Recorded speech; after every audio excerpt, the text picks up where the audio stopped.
A riser is a standby reservoir which provides molten metal to the cavity after the shrinkage occurs. The shrinkage of molten metal occurs. It counters the pattern allowances that we have discussed in the very beginning.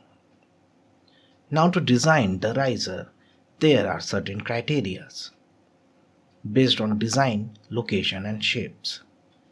Based on design, there is shrinkage volume and solidification time.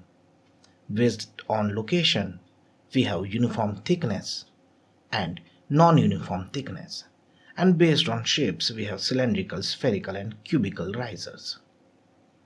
So these are the criteria prior to designing a riser.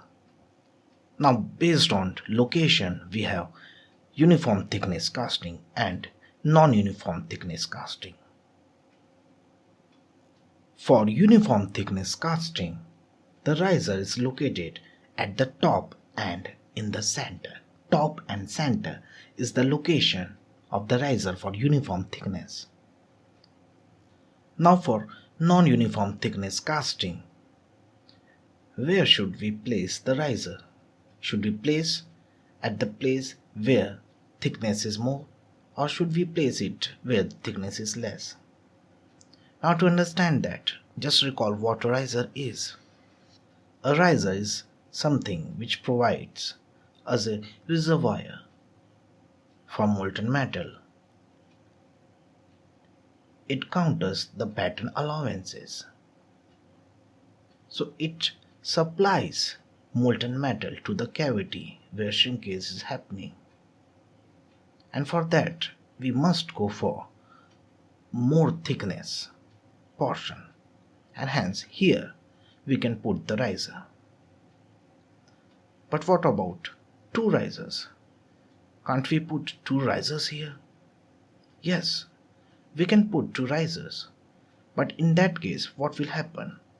The riser in the first position, as you can see here, will start supplying molten metal, as well as the riser which is here in the second position, that is with lesser thickness area, it will also supply molten metal. So both the risers will be supplying molten metal, and ultimately a void will be created in between. And this void will be created because the solidification of the molten metal is also happening simultaneously. Now, this kind of setup is only possible if we use something that is called as chills. If we provide chills in this particular location where the void is happening, the void will not be there. We will discuss about chills in the coming lectures, but just to get a preliminary idea, just understand here. So this chill is actually facilitating the riser process, the providing of molten metal to the cavity, and it maintains the uniformity.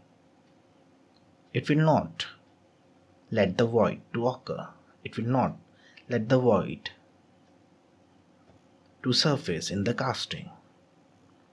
Now, based on the shape, we have first the top cylindrical riser. As you can see, this is the setup for the same. Here, let's first understand how riser is facilitating in the heat transfer process. The portion that are highlighted here will be exposed to heat transfer, but the bottom portion here will not be exposed to heat transfer because molten metal is poured through it to the cavity. And hence the surface area that is under the heat transfer process would be pi dh plus pi by 4 d square. That means the topmost portion having d as the diameter and the cylindrical portion beneath. Now, to design the riser, we first need to have a solid relationship between the diameter of the riser and the height of the riser, that is d, and the h. And for that we must have minimum possible surface area of the riser.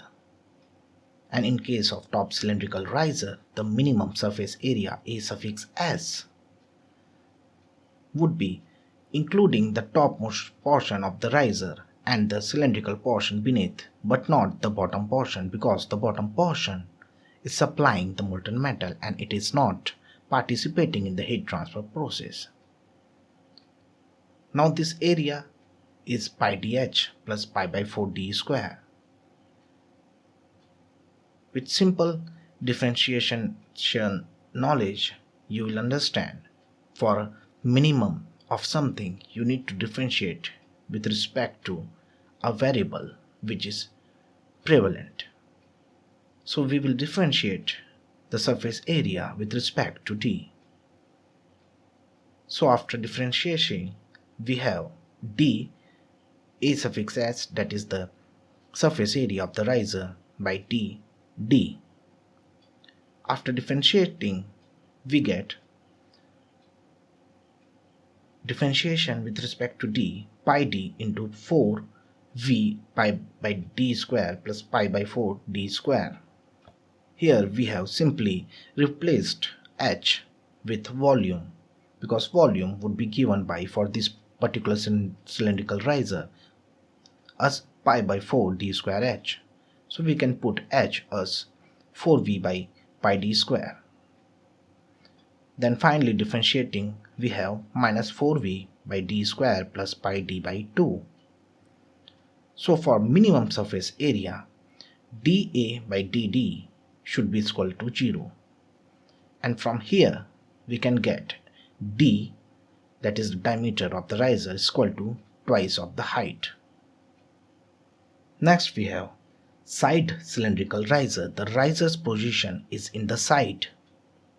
So here the surface area which is participating in the heat transfer process would be the top portion, the cylindrical portion, as well as the bottom portion.